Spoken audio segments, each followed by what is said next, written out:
Welcome to LOA Today. Walt Thiessen and life coach Cindy Chavez here. Today is Wednesday, December the 19th, 2018. It's 4 p.m. New York time, 1 p.m. in Los Angeles, 9 p.m. in London, and in Sydney, Australia, good morning, it's 8 a.m. Thank you for wherever you are in the world tuning in to join us if you're listening to the live stream today, or if you're listening to the recorded version as well, which is what most people do. Thank you as well. We appreciate every single one of you. And we are once again investigating Neville Goddard's The Power of Awareness. And we hit gold, Cindy. We hit gold with this chapter 23 because it's just loaded with these wonderful stories that are just picking us right up and giving us a good feeling day. Right? I love it. It's fabulous. Ugh. And we're going to continue with that, of course. This is also a Q&A, too, for people who are in the Law of Attraction Changed My Life group. So if you're in the group and you want to participate by typing in questions and so forth, we'd love to take on your questions. Or if you have comments, we'll try to share as many comments as we can as well. And Cindy, this morning, there was actually a question from someone named, oh boy, I hope I don't mispronounce the name, Smohith, I believe it was. Smohith said, I would love to know your comments regarding eustress, which in parentheses he describes as positive stress. I had not heard that term before. Eustress, E-U-S-T-R-E-S-S. I don't know if you've heard of that one. I have heard that term before. You do know it. I haven't heard it in a long time. Like I had forgotten it, but because the first time I ever saw it, I had the same like, wait, what? What? Yeah. That's a really good question, and what we're referring to is the idea or the fact, really, that any type of change in our life generally adds stress. Mm-hmm. And so a lot of times if someone says, oh, I'm really stressed out, we immediately think of things that we would term negative or uncomfortable. You know, it's like I'm stressed out because I lost my job, or I'm going through a divorce, or I've been sick, or, you know, all these things that we can put in the category of things we don't want to experience. But stress is also a factor in a lot of good things, like weddings and vacations and yes, moving to a new place. And, you know, a lot of things that we put in the category of, oh, yeah, that'd be great. We still experience stress because it's a big change. It's a shift. It's something that takes us out of our normal comfort zone, I guess. So what I think are two things for us to remember is the first one is that shallow breathing creates stress. So we need to remember to breathe deeply as much as we can. Mm-hmm. And that's why I think meditation is such a good practice, because we slow down, we focus on deeper breaths. And then the other thing is just, you know, self-care, taking care of ourselves. For whatever reason, when you're planning something, when you're moving, when you're maybe planning a wedding or a vacation, when you know, we're talking about Neville's book, The Power of Awareness, right? Right. So when you become aware that you're feeling a little bit stressed, that's when you drink some water, take some deep breaths, make sure that you're eating something healthy. Sometimes we get busy with something creative and it's exciting and it's fun, and we realize we haven't eaten like we should eat. We skip a meal. So make sure that you're doing all the foundational things, like getting enough sleep, enough water, enough food, healthy food, and deep breaths. So it sounds easy, but easier said than done. Yeah, I hear you. And I just realized I messed up because I hadn't actually completed the process to the Facebook group. So we're just connecting to them right now. But fortunately, I've got the video. We'll answer the question again if you'd like, or you'd let me know. Well, I think that you hit on the highlight of it, and that is that it is possible for stress to be a good thing. I mean, to me, the obvious stuff is what we might say is the natural use of stress, fight or flight. You know, somebody who's, or actually an animal, or anybody who's just dealing with a life and death situation. That's where you need the stress, because it gives you that jolt of energy and a jolt of endorphins and so forth, and the adrenaline to just, you know, get into gear and take it to the next level quickly. That's how a mother can pick a 2,000-pound car off her kid who's being crushed by it. because of that surge. So it does play a positive role in that sense. Doesn't mean that it's positive in most cases. I think we can probably safely say in most cases it's not all that good for us. But there are situations where stress can be positive, and it's important to remember that, I'd say. Well, most of us are producing that much adrenaline for reasons where we don't need to pick up a car or drive, right? So, fortunately, self-care there. And awareness. I was thinking about the title of the book as we were coming on to the podcast today: "The Power of Awareness." Right. Yeah. Just fine-tuning our awareness so that we are aware when our stress level starts to go up a little bit, so that we can bring it back down or level it out or take care of ourselves, whatever it is that we need. Take a deep breath, get some water, whatever. The more in tune we become to ourselves, the more aware we are, then we can keep ourselves from getting too far down that road of being overstressed. It's a good point, because we can easily get overstressed and in the process create all kinds of problems for ourselves. So the awareness is how we basically avoid turning it into a negative vortex, that downward spiral. Yes. Just by being aware, just by paying attention to what's going on in our lives, we can avoid that. And that's powerful, because probably the most important thing to learn early on, especially when you're trying to learn the law of attraction, is to catch stuff early. To catch stuff before it gets out of control, before the craziness starts to kick in, because once that craziness starts to kick in, oh boy, then it gets really tough to turn it around. So, yeah. And I know that I've experienced before, just, all of a sudden realizing that that I've had a headache, like all day. Yeah. Yeah. It's the afternoon. I'm like, I've had a headache all morning, and I'm just now even paying attention. So just becoming aware of what's going on. It's very healthy to do that.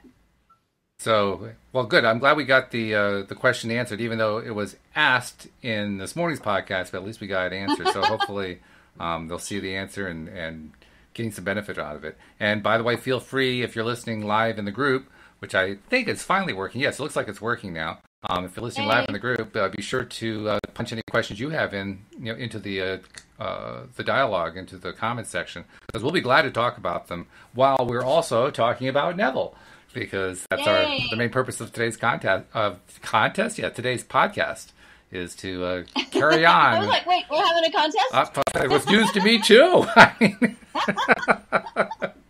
Excellent. I love contests. Well, it was a storytelling contest, you see, because that's what we were doing this morning, telling Neville stories, and we want to continue that theme this afternoon. So we're going to turn the platform over to you so you can tell the first story of the afternoon podcast.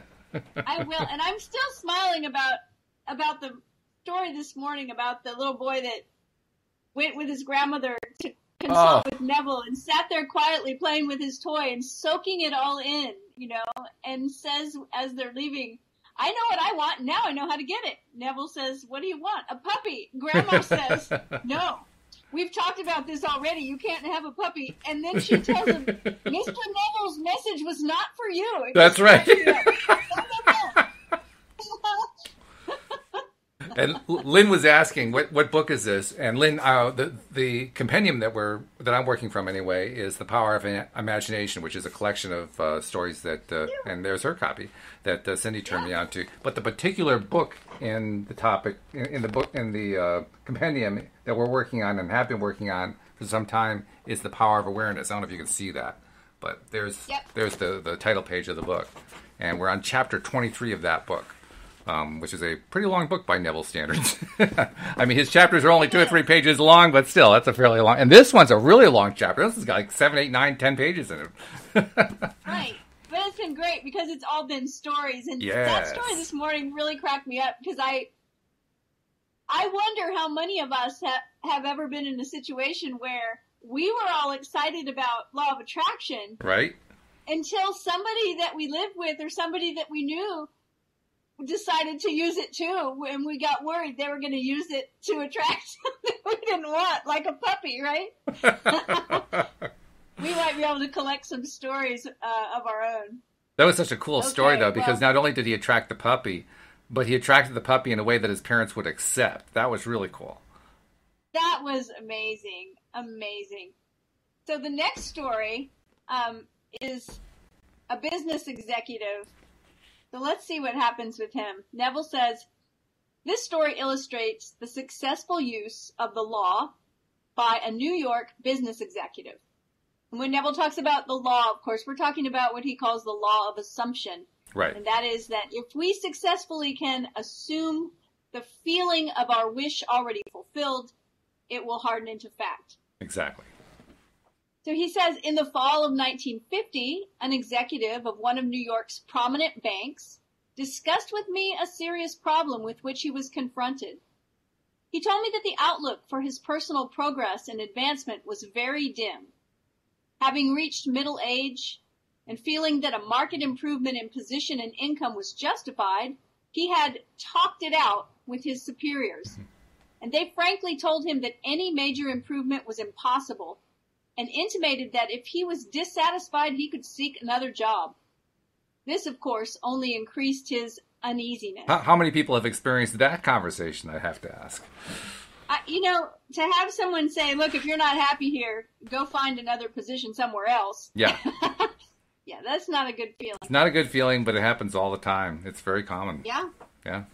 And, it takes a lot of courage usually for someone to go in and say, I think I deserve a raise and advancement. Oh, yeah. Yeah. So Neville says, in our talk, he explained that he had no great desire for really big money, but he had to have a substantial income in order to maintain his home comfortably and to provide for the education of his children in good preparatory schools and colleges. This he found impossible on his present income. The refusal of the bank to assure him of any advancement in the near future resulted in a feeling of discontent and an intense desire to secure a better position with considerably more money. By the way, I should point something out. I actually worked for a bank when I was quite a bit younger, and I can attest to what he's saying. If you're trying to come up with an income that you can actually live on, don't work at a bank. It doesn't work. So Neville says he confided in me that the kind of job he would like better than anything in the world was one in which he managed the investment funds of a large institution, such as a foundation or a great university. Ah, that's a good idea. In explaining the law of assumption, I stated that his present situation was only a manifestation of his concept of himself, and declared that if he wanted to change the circumstances in which he found himself, he could do so by changing his concept of himself. In order to bring about this change of consciousness, and thereby a change in his situation, I asked him to follow this procedure every night just before he fell asleep. In his imagination. Before you get into that, I want to mention something. His concept of himself. Is that a phrase we've heard from Neville before? Because that sounds fairly new to me. Oh, really? No, Yeah. I feel like it's been over and over and over. I mean, what he's described over and over again has been his method, his way of doing things. But I don't think has he called it his concept of himself? I mean, yes, he has. Okay, yes.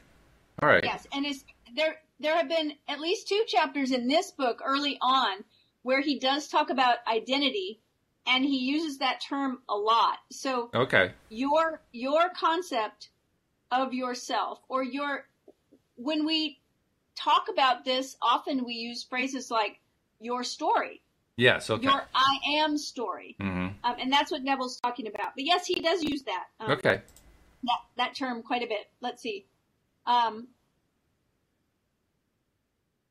Okay, so I asked him to follow this procedure every night just before he fell asleep. And that's another thing we've been reading a lot of, right? Right. It's that he wants us to do this work not only when we're falling asleep, but this is like where he usually starts. And I think it's smart because most of us do go to bed every night and go to sleep. So it's easy to form this habit if we get into the swing of doing it every night as we fall asleep. Mm-hmm, okay. He said, in imagination, he was to feel he was retiring at the end of one of the most important and successful days of his life. And I think when he says retiring here, he means going to bed. Mm-hmm.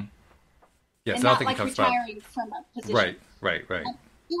He was to imagine that he had actually closed a deal that very day to join the kind of organization he yearned to be with, and in exactly the capacity he wanted. I suggested to him that if he succeeded in completely filling his mind with this feeling, he would experience a definite sense of relief. In this mood, his uneasiness and discontent would be a thing of the past. He would feel the contentment that comes with the fulfillment of desire. I wound up by assuring him that if he did this faithfully, he would inevitably get the kind of position he wanted. This was the first week of December. Night after night, without exception, he followed this procedure. Early in February, a director of one of the wealthiest foundations in the world asked this executive if he would be interested in joining the foundation in an executive capacity handling investments. Wow. After some brief discussion, he accepted. Today, at a substantially higher income and with the assurance of steady progress, this man is in a position far exceeding all that he had hoped for. Wow. That's what I call results, because, I mean, there's nothing in that story about him going to look for a job. Right? No, there isn't. No. And that he started doing this the first week of December, and this was in early February. Yeah, so 2 months. So we're talking 10 weeks. Let's just call it 10 weeks, sure. Right? And that's pretty awesome. That's fabulous. Pretty powerful. It's encouraging, too. And I always like to kind of examine the story that they've created. And I like this one as well. It's where he imagines that he's going to bed and that day he had closed this deal. Right, yeah. Accepted the position. And what would he feel like? And notice that he talked about relief. I heard that, yes. That was interesting. That's one of those emotions or feelings that I think is worth memorizing. We've talked about this before. I had a situation where I had gone from Louisiana to California, and I was in California, and I opened Facebook, and I saw a post where someone I knew said, "Does anyone know the name of the cyclist that got hit on River Road this morning?" Well, at the time, my son was a pro cyclist, and that River Road was where he trained. So I was freaking out and calling all the phones, and no one was answering. Oh, no. And when I finally did get a hold of somebody, I found out he had already trained and gotten home and was in the shower and was fine. Then I was freaking out about the poor man that it was a hit and run. And then I checked on him and found out that someone had found him, taken him to the hospital, and he was going to be okay. So I always remember that, of feeling really worried and scared, and then suddenly that sense of relief. Oh, right. You know, it's like, whew, you can just feel it. And so knowing what that feels like, and I'm sure that we all have a story that we can remember where we suddenly felt a sense of relief, being really worried about something, and then feeling a sense of relief. That sense of relief is important. Oh, yes. And sometimes that's what we can shoot for when we create these sort of stories. It's a good indicator if whether we've gotten the feeling, right? Because we will experience a sense of relief. Absolutely. Yeah, so I'm glad they mentioned it. I experienced that sense of relief very recently, because I've mentioned that my wife's been dealing with a medical issue. And at one point we got a wrong diagnosis, a misdiagnosis. It was a really, really scary one. And a couple days later, we found out that, nope, it wasn't right. There was actually something much more treatable. And the relief, I mean, I just felt it just flowing out of me. And my wife was funny. One of the symptoms that she's been dealing with is she has trouble focusing. So she was telling me that this is what the actual diagnosis was. And she was trying to focus in on, okay, what do I have to do to deal with this? And I said, Louise, stop. Don't you realize it means that the old diagnosis is wrong? We can take a sigh of relief here. Right? Woo! Yeah. Yes. Big sigh of relief. Really big. Really big. I remember one time I had a client that was trying to make a decision and made the decision and then sent me a message and said, as soon as I made the decision, I decided this. And she said, as soon as I made the decision, I felt a huge sense of relief. Yeah. And for me, as the coach, I was like, I think she made the right decision. Yeah. You know? Absolutely. Because she felt it immediately. So it's a good thing to be aware of. Very good. All right, you ready for the next one? Oh, yeah. Any comments or questions? Just a lot of usual chit chat, no real questions or comments. So I'd say let's go ahead. Okay. Well, Lynn was actually grateful that I told her what the name of the book was and the name of the compendium as well. So that's good. It's a great compendium. Yeah. All right. So Neville says the man and wife in this story have attended my lectures for a number of years. It's an interesting illustration of the conscious use of this law by two people concentrating on the same objective at one time. We talked about that this morning, so this is exciting. Mm-hmm. That you can do this as a couple, Yes, or maybe a business partner, or you and a child or a friend can do this together. Absolutely. This man and wife were an exceptionally devoted couple. Their life was completely happy and entirely free from any problems or frustrations. Well, that's nice, isn't it? I was just going to say, what a life. For some time, they had planned to move into a larger apartment. The more they thought about it, the more they realized that what they had their hearts set on was a beautiful penthouse. Oh. In discussing it together, the husband explained that he wanted one with a huge window looking out on a magnificent view. The wife said she'd like to have one side of the walls mirrored from top to bottom. They both wanted to have a wood-burning fireplace. It was a must that the apartment be in New York City. Wow. That's all I'm going to say. A penthouse with a wood-burning fireplace in New York City. Yeah. Seems like a tall order. Well, they have tall buildings there, so you can have at least that. For months, they had searched for just an apartment in vain. In fact, the situation in the city was such that securing any kind of apartment was almost an impossibility. They were so scarce that not only were there waiting lists for them, but all sorts of special deals, including premiums, the buying of furniture, etc., were involved. New apartments were being leased long before they were completed, many being rented from the blueprints of the building. Wow. Early in the spring, after months of fruitless seeking, they finally located one which they seriously considered. It was a penthouse apartment in a building just being completed on Upper Fifth Avenue facing Central Park. It had one serious drawback. Being a new building, it was not subject to rent control, and the couple felt the yearly rent was exorbitant. In fact, it was several $1,000s a year, more than they had considered paying. So interjecting, keep in mind that this book was written in the 1950s. Right. So if you use an inflation calculator, several $1,000s from 1950 to now. You're at several tens of thousands of dollars at that point. Exactly. During the spring months of March and April, they continued looking at various penthouses throughout the city, but they always came back to this one. Finally, they decided to increase the amount they would pay substantially and made a proposition which the agent for the building agreed to forward to the owners for consideration. It was at this point, without discussing it with each other, each determined to apply the law of assumption. It was not until later that each learned what the other had done. Night after night, they both fell asleep in imagination in the apartment they were considering. The husband, lying with his eyes closed, would imagine that his bedroom windows were overlooking the park. He would imagine going to the window first thing in the morning and enjoying the view. He felt himself sitting on the terrace overlooking the park, having cocktails with his wife and friends, all thoroughly enjoying it. He filled his mind with actually feeling himself in the penthouse and on the terrace. During all this time, unknown to him, his wife was doing the same thing.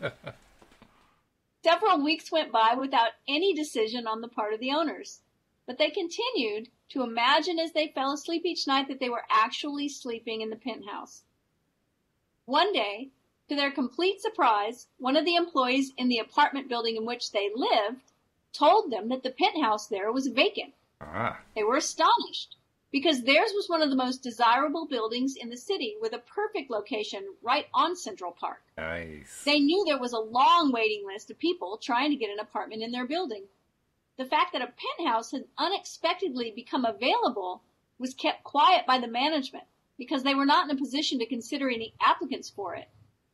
Upon learning that it was vacant, this couple immediately made a request that it be rented to them, only to be told this is impossible. The fact was that not only were there several people on a waiting list for a penthouse in the building, but it was actually promised to one family. Despite this, the couple had a series of meetings with the management, at the conclusion of which the apartment was theirs. The building being subject to rent control, their rental was just about what they had planned to pay when they first started looking for a penthouse. The location, the apartment itself, and the large terrace surrounding it on south, west, and north was beyond all their expectations. And in the living room, on one side, is a giant window 15 feet by 8 feet with a magnificent view of Central Park. One wall is mirrored from floor to ceiling, and there is a wood-burning fireplace. Oh my God. Wow. Wow. I really like this story. I mean, the only bad part is that it's the end of the chapter, but what a way to end the chapter. That's like... Well, what I love is that they had decided at some point, and I can't remember if it's before they started doing the meditation before sleep or after, but at some point they decided they were willing to spend more. Right. And, it reminds me of, I don't want to say it's doubt, but, it's like, okay, it's not happening. I guess we're going to have to pay more. But they ended up not. Yeah. That's interesting. It says they ended up renting it for what they had originally thought they would want to pay. Right. Yeah, that's very cool. I just think about how sometimes we're like, okay, it's not happening fast enough. Maybe we need to do this. Maybe we need to spend even more. Maybe we need to whatever. And yet it all came to pass without them having to do that. I think that's interesting. It's very interesting. I also think it's interesting that at the point in the story where they had come to that decision about paying considerably more, it says, it was at this point, without discussing it with each other, each determined to apply the law of assumption. And the question that went through my mind was, what took them so long? I know. I know, and at the same time, it's like, yeah, the times when you've thought about something, wanted something, and tried to figure out how, and then months down the road, like, why am I not doing this? It's because we all fall into that trap. That's it. I mean, we just, we don't remember all the time that we can actually use this for anything we want in life. Sometimes we just forget. But it's nice to know that somebody who with plenty of means it's just as easy for them to fall in the trap as everybody else. Yes. Well, that kind of winds up that chapter. This chapter was fantastic. That was an amazing chapter. I loved all 8 stories. It was really, really good. Should probably take a moment just to get our announcements in because it's a nice place to break. First and foremost, if you're not yet a subscriber to the podcast, we really want you to become one. This is the kind of great content you get every time that we put out an episode. And it comes streaming to your smartphone just because you're a subscriber. So make sure you subscribe to the podcast. The links are found in most places where this recording is placed, both in the live stream and in recorded places. Just look in the description. If you don't find it in the description, just go to the homepage, loatoday.net, and you will find links for Android users and another link for Apple users. Just pick the right one for your device, and it'll walk you right through the process of subscribing. And once you're subscribed, make sure that you also take a time to put out there that you're listening each time. Every time that you listen to one of our episodes, put something on social media saying that you listened and maybe say something what you liked about it. But we need to get the word out so that more and more people can find out about your Daily Dose of Happy. Because, I mean, you found it this way, you found it through social media, that's how they're going to find it too. So please help get the word out. We really appreciate it. And then finally, I also wanted to mention, got an email today from somebody who, he lives in Los Angeles, and he had indicated that he's a big fan of the podcast. He loves listening to it. He listens to it on the way into work every day. He'd also downloaded the Blue Jeans app and had tried to connect to us during the show. And I realized from the time frame he gave us that he didn't realize when we were actually live streaming it. So I sent him details about when the times are when we live stream it. So if perhaps somebody else besides Sam has tried to connect to us and has not been able to do that, you want to pay attention to the times that we're actually doing the podcasts. And if you're not sure what the times are, if you have trouble calculating the time zone shift and so forth, just send an email to me. Use the contact form at loatoday.net or send me an email. walt@loatoday.net, or just contact me through one of the social media, and I'll do the calculation for you and let you know what it is in your time zone. That's what I did for Sam. But do want to thank Sam for listening. Thank you for being a regular listener. He was so enthusiastic too, Cindy. I mean, he was just really enthusiastic. And he was kind of disappointed he hadn't contacted us successfully yet, so we're going to get a call one of these days from Sam. Oh, that's great. I look forward to that. I love getting calls in the show. Oh, absolutely. Me too. Yeah, good stuff. Calls and questions and shout-outs on social media. It's all so great. Keep doing it. And if you're listening, keep them coming, absolutely. And if you're listening to the live stream on Facebook and you have a question, by all means, type the question in and we'll be able to answer it right now live during the podcast. We aren't seeing any questions right now. A lot of, oh my God, it's exactly what the wife wanted. That was cool.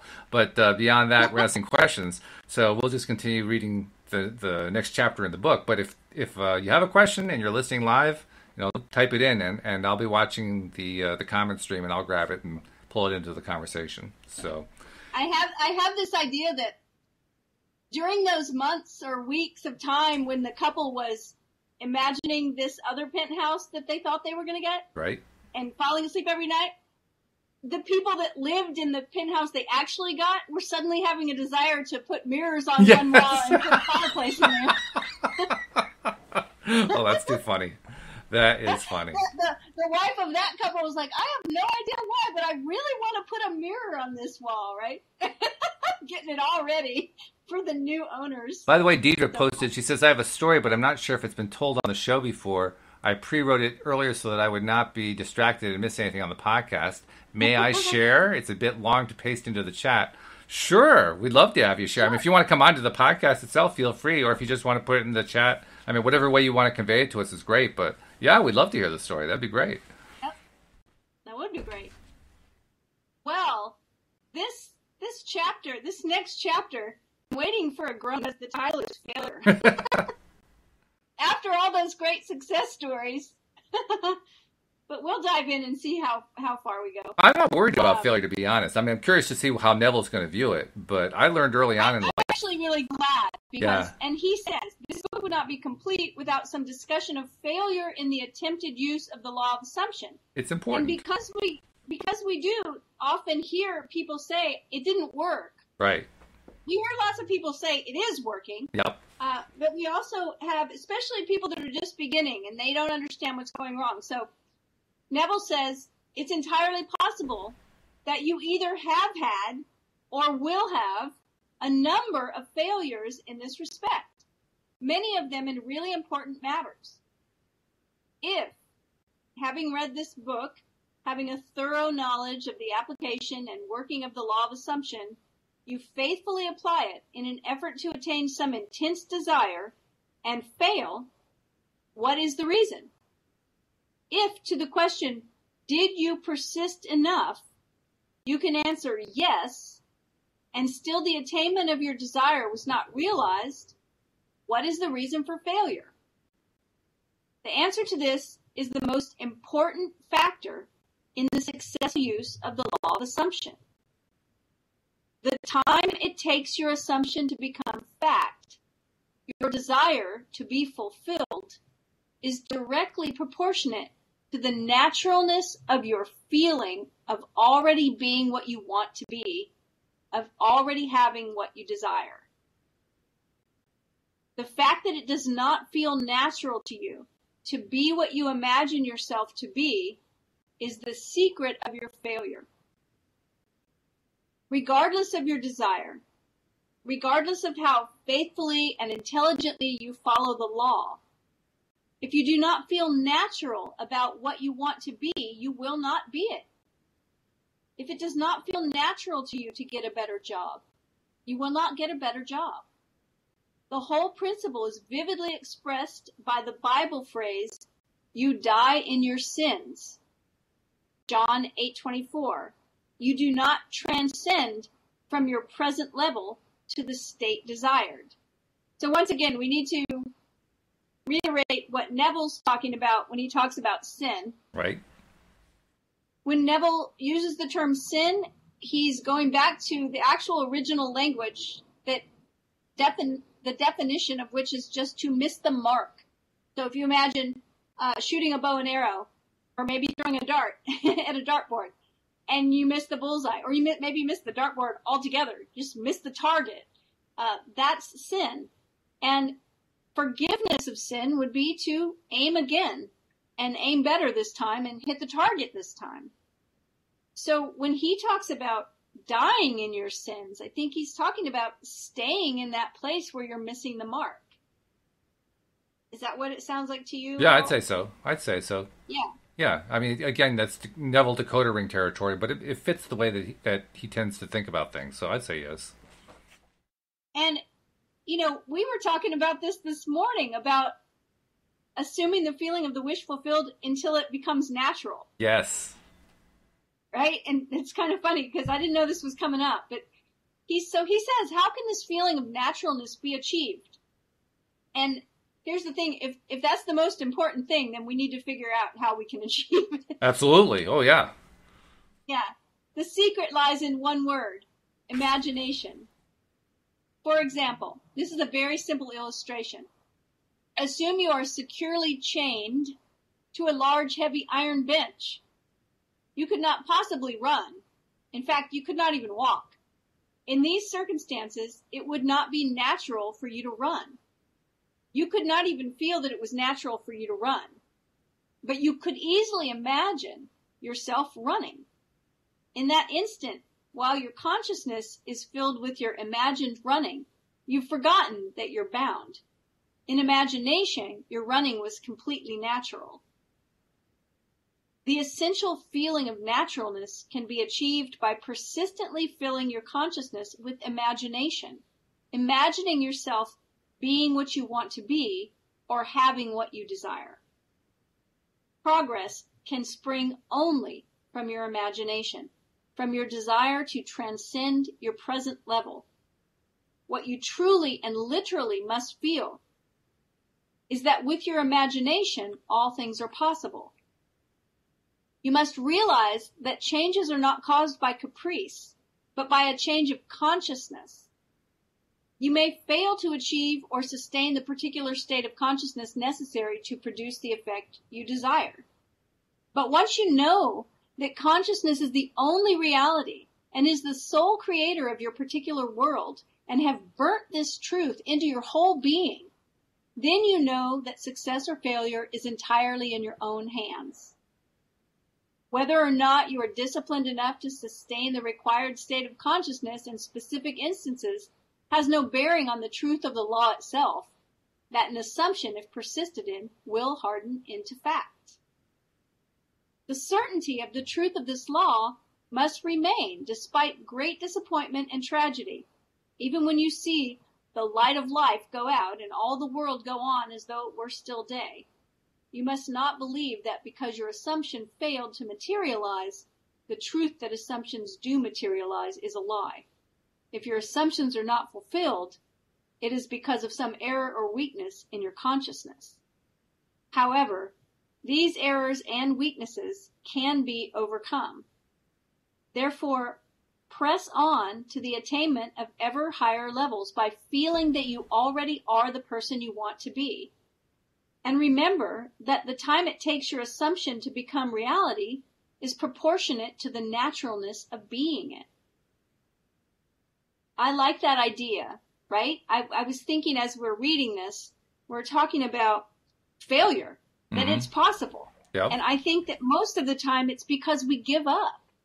In other words, Neville is saying that once the feeling becomes natural, you're there. Mm-hmm. Yeah. And I think so many times we don't get to the place where we give up before it feels natural. We stop persisting, right? Mm-hmm. So he says, and remember that the time it takes your assumption to become reality is proportionate to the naturalness of being it. And I like that phrase. I like that phrase a lot. Being proportionate to the naturalness of being it. Naturalness of being it. I kind of interpret that to mean living it. Being in it. Not just creating the imagination, but the imagination becoming real in your experience.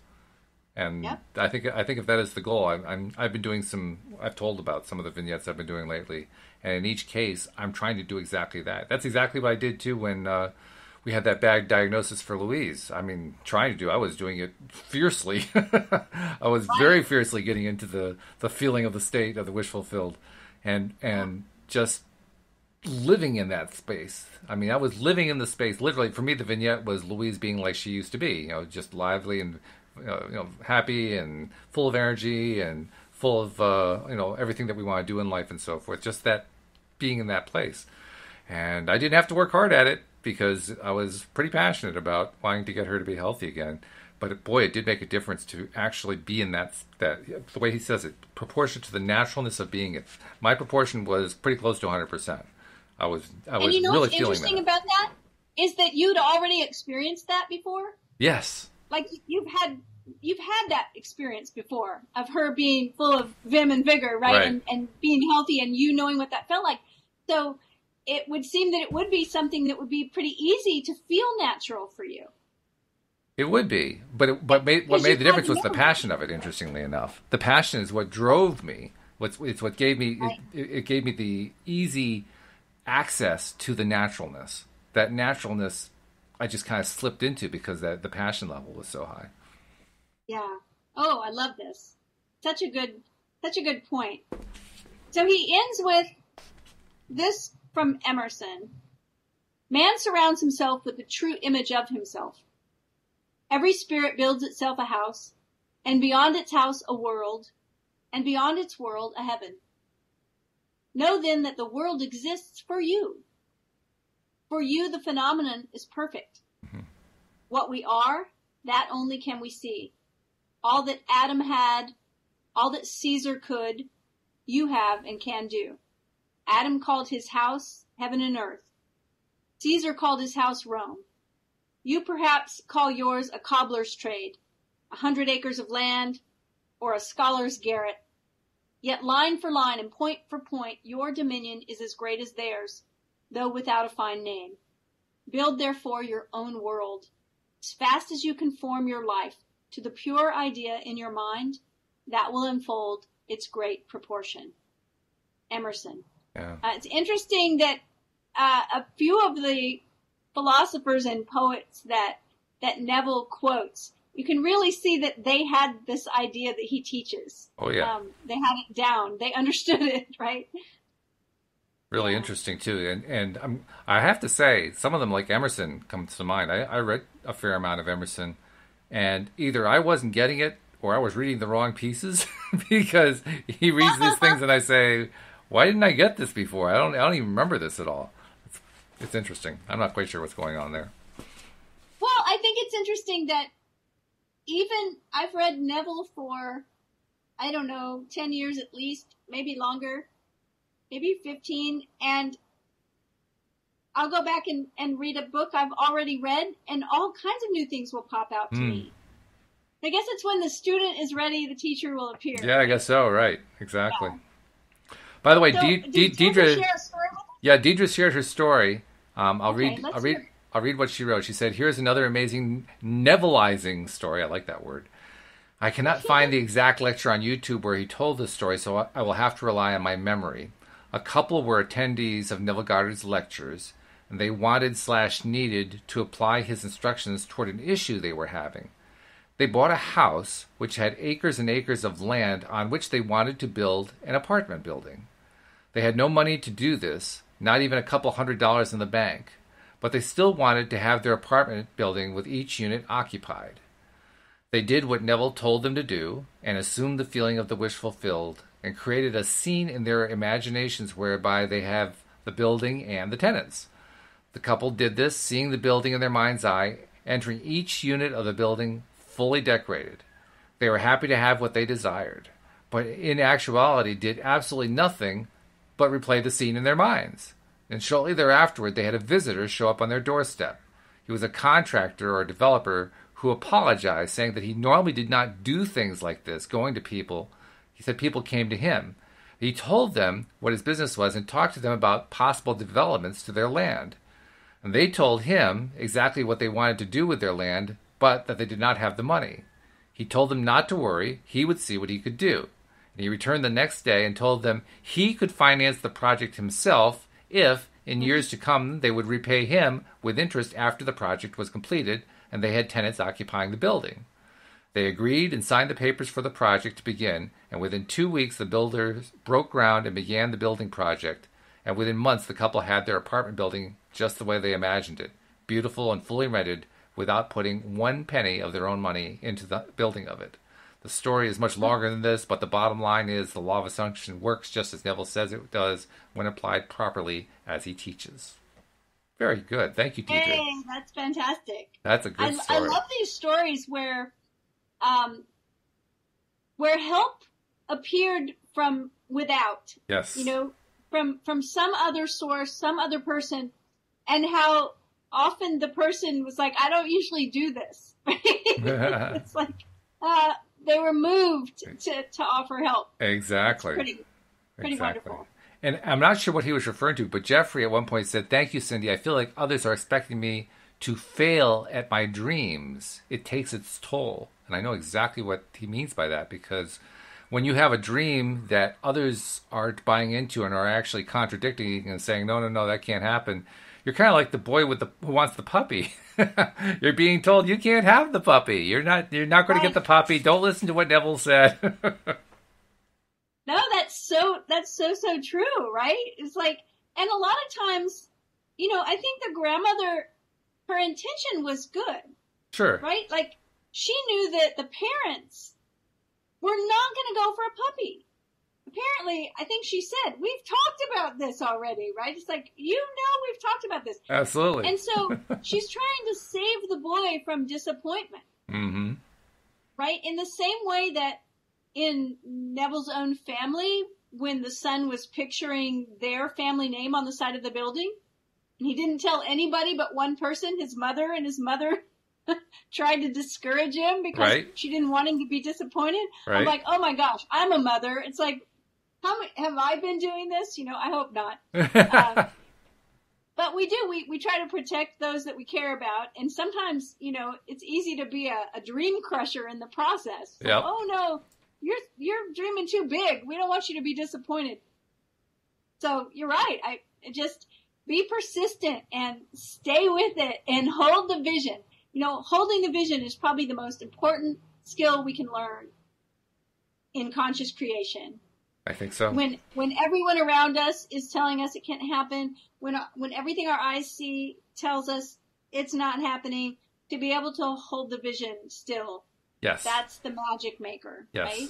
Absolutely it is. I agree. And this chapter, the next chapter, is titled Faith. And, you know, I think that's what we're talking about here is faith. Well, before we get into faith, I have two more comments to share. First, Jeffrey says, "Yeah, my mother is my biggest critic," so he knows exactly what you're talking about there. I'm Deidre, sorry. It's not your fault. Deidre had an interesting comment and a question, or she didn't ask us a question. She made a statement, but I thought it was worth discussing. I wanted to see what your take would be on it. She says, okay. Neville also says that doubt is sin and that doubting God is sin. He says that, according to her, Neville says that doubt is sin and doubting God is sin. What do you think of that? Okay. This is a pretty easy one, I think, for when we're talking about Neville. Mm-hmm. Because God, Neville equates to our imagination. Mm-hmm. Right? And when we start doubting, he says sin is missing the mark. Right.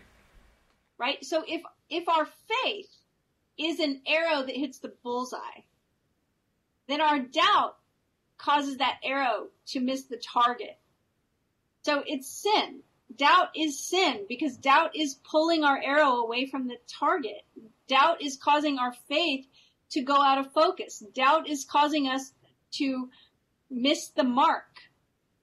And so when we're doubting, he says, God, we're doubting our imagination, right? If our imagination and our consciousness are all that is, and our imagination is the only tool that is going to create what we want, when we start doubting, we're doubting our imagination. That's true. Because it is the only thing. So we can't be doubting anything else, right? We're just doubting God. We're doubting the process. We're not trusting the process here. Pretty much, yeah, that's it. That's it. So very good. That's it in a nutshell. So thanks for bringing that up, Deidre. That was good. I wanted to make sure we actually touched on that one because that's part of the Neville decoder ring stuff. You have to know what the translations mean. Right. So are we ready to dive into faith? How are we on time? We might have a chance to get through it. Sometimes we fly through them, sometimes we crawl through them. Let's see which one it is. Let's see what happens. A miracle is the name given by those who have no faith to the works of faith. Faith is the substance of things hoped for, the evidence of things not seen. Hebrews 11:1. The very reason for the law of assumption is contained in this quotation. If there were not a deep-seated awareness that which you hope for had substance and was possible of attainment, it would be impossible to assume the consciousness of being or having it. It is the fact that creation is finished and everything exists that stirs you to hope. And hope, in turn, implies expectation. And without expectation of success, it would be impossible to use consciously the law of assumption. Evidence is a sign of actuality. Thus, this quotation means that faith is the awareness of the reality of that which you assume. And in brackets, so you might not have this in the paperback copy, it says, a conviction of the reality of things which you do not see, the mental perception of the reality of the invisible. And that's what I'm talking about when I talk about holding the vision. Mm-hmm. It's an inner vision. It's an imagination vision, but there's a conviction that it is real. Right. Even when your physical eyes don't see it, right? Consequently, it's obvious that a lack of faith means disbelief in the existence of that which you desire. So, Deirdre, this is what you're talking about when we talk about doubt, right? It's a lack of faith. Inasmuch as that which you experience is the faithful reproduction of your state of consciousness, lack of faith will mean perpetual failure in any conscious use of the law of assumption. In all the ages of history, faith has played a major role. It permeates all the great religions of the world. It is woven through all mythology, and yet today it's almost universally misunderstood. Contrary to popular opinion, the efficacy of faith is not due to the work of any outside agency. It's from first to last an activity of your own consciousness.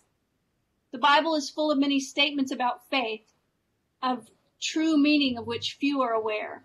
Here are some typical examples.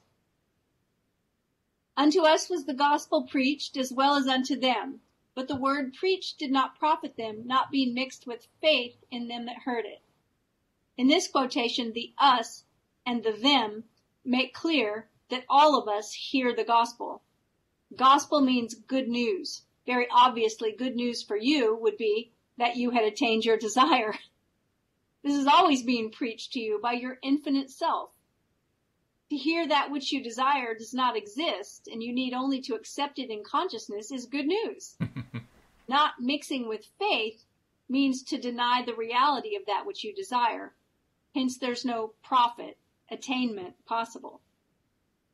This reminds me of Abraham telling us that our higher being, our inner being, is always in alignment with our highest good. Mm-hmm. And that when we're in alignment, we know it because of how we feel. When we're out of alignment, we also know it because of how we feel. Right. So he's saying this idea, this good news that you can have what you desire, it's always being, he says with air quotes, preached to you Yes. by your infinite self. And so that tells me we always know it because of how we feel. Mm-hmm. It's a good point. And the thing that also occurred to me is that he describes this thing that we're imagining as reality. He calls it reality. He says, to be faithless is to disbelieve in the reality of that which you assume, which kind of turns concepts on their heads because we usually tend to differentiate between what we're imagining and reality. But he's saying, no, what we're imagining is the reality, and that's the way we should be thinking about it, which is true in one sense. I mean, you really do have to do that. It just makes it a little bit tricky when you're trying to describe what reality you're talking about. Exactly. But it's a good point. So the rest of this chapter really needs the decoder ring. So he quotes Matthew and says, "Oh, faithless and perverse generation, how long shall I be with you?" He says the meaning of faithless has been made clear. Perverse means turned the wrong way. In other words, the consciousness of not being what you want to be. To be faithless, that is, to disbelieve in the reality of that which you assume, is to be perverse. So once again, missing the mark. Yes. Turned in the wrong way. And a completely different use of the word perverse from what we normally have. I like this use of it. I think it's a good one. Me too.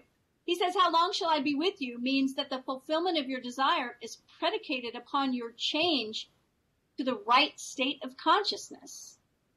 It's just as though that which you desire is telling you that it will not be yours until you turn from being faithless and perverse to righteousness. And remember, we've talked about what he means by when he says righteousness. Yeah.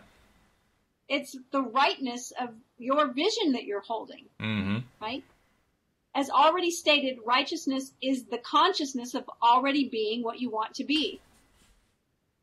Then he quotes again from Hebrews, by faith he forsook Egypt, not fearing the wrath of the king, for he endured as seeing him who is invisible. Egypt, here's the Neville decoder ring in action. Egypt means darkness, belief in many gods or causes. The king, in quotes, the king symbolizes the power of outside conditions or circumstances. He is your concept of yourself as already being what you want to be. Enduring as seeing him who is invisible means persisting in the assumption that your desire is already fulfilled. Thus, this quotation means that by persisting in the assumption that you already are the person you want to be, you rise above all doubt, fear, and belief in the power of outside conditions or circumstances, and your world inevitably conforms to your assumption. The dictionary definitions of faith, the assent of the mind or understanding to the truth, unwavering adherence to principle, are so pertinent that they might as well have been written with the law of assumption in mind. Faith does not question. Faith knows. As usual with Neville, my brain starts to spin when the Neville decoder ring kicks into gear. Well, if we keep in mind this very last bit, that faith does not question, faith knows. We can go back to what we talked about this morning, or maybe yesterday morning, about hope. When you catch yourself saying, I hope, I'm hoping this happens, that's a lot different than I know this is going to happen. And so that's sort of a meter. It's like the faith meter telling us where our faith is. And there's no judgment there. It's not a pass or fail kind of test. It's just a litmus test that says, when I'm still wishing and hoping, then I don't know for sure yet. Like, seriously. And we use this kind of faith all the time. When I jump on the podcast in the morning, if I get here first, I don't say to myself, well, I hope we're having a podcast today. I hope Walt shows up. Like, I know Walt's going to show up. And I hope that when he gets here first, he knows I'm going to show up. Right? There's a knowing. Right. Why? Well, because I have faith he's going to be here. Right? Exactly. So when I throw a letter in the mailbox, I don't hope it's going to get where I'm sending it to. I know it's going to get there because I have pretty good faith in the Postal Service. I mean, I've been using it my whole life and really haven't had too many things lost in the mail. Right? So faith, when you have faith, you know. And so it's important that we get to that point where we have a knowing that it's going to come to pass. That's Absolutely. The important thing, I think, to remember. I think you're right, too. And I would like to summarize by saying, I know that I'm looking forward to doing this again with you next week.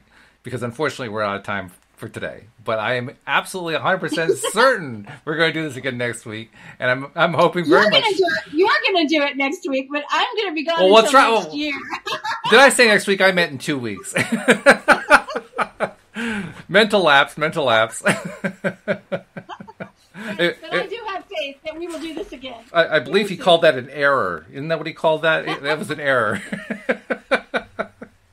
Oh, my goodness. But no, seriously, I hope you have a wonderful Christmas, and I look forward to talking to you after the new year. Thank you. I'll be back. And we'll be inviting everybody else to come back as well next time here on LOA Today. Goodbye, everybody.